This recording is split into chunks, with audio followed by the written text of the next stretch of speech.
Question number 4, Keith Brown.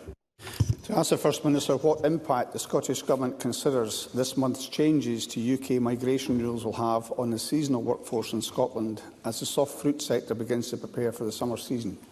First Minister. Well, the UK Government's policies to reduce net migration are an example of decisions that are taken at Westminster which directly work against Scotland's vital national interests. Increasing the skilled worker visa threshold from 26,200 to 38,700 makes no sense whatsoever for Scotland, and I suspect many parts of the UK as a whole. It will limit labour migration in areas of Scotland that already face significant challenges around depopulation. So although the increase in the salary threshold does not currently affect seasonal, horticultural and poultry workers, migrant workers play a vital role right across the breadth of our entire economy.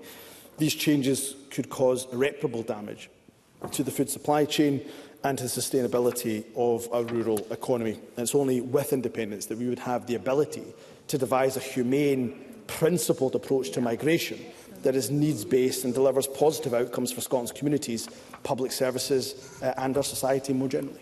Keith Brown. Can I thank the First Minister for that answer and say that every day we hear about the harm that Brexit is causing the Scottish and indeed the UK economy, with the cost now estimated at £140 billion. I say that, but of course there's also a conspiracy of silence amongst the unionist parties who will not raise a word of concern or criticism about the effect that Brexit is having. I, along with other members of the Parliament's SEAT committee, visited an exporter today who said it is utterly exhausting trying to deal with the new burdens that Brexit imposes. He talked about businesses which have gone bust overnight, some which no longer export it anymore. Scotland's rural industries and constituencies like mine are bearing the brunt of Brexit. These new migration rules are just the latest in a long list of toxic Tory Westminster policies. A Labour Westminster Government, of course, would do nothing to change this. It would keep Scotland out of the EU, out of the single market. Can I have a question, Mr Brown? And without freedom of movement. Does the First Minister agree that the change Scotland needs is not a change of a government at Westminster, but the change that only independence can bring? First Minister.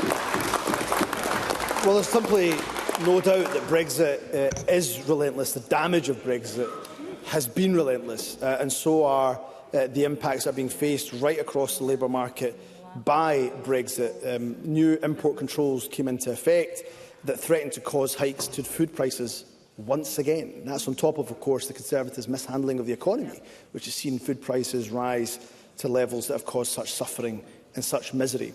Changes to migration policy, combined with the loss of people coming from the EU to live and work in Scotland, make it harder for key sectors, social care, agriculture, hospitality, to recruit and, crucially, to retain vital staff. Keith Brown is absolutely right. Tory policy on migration is absolutely toxic. The sooner Scotland is free of a Tory government, then the better. But of course, Labour of course, offer little change.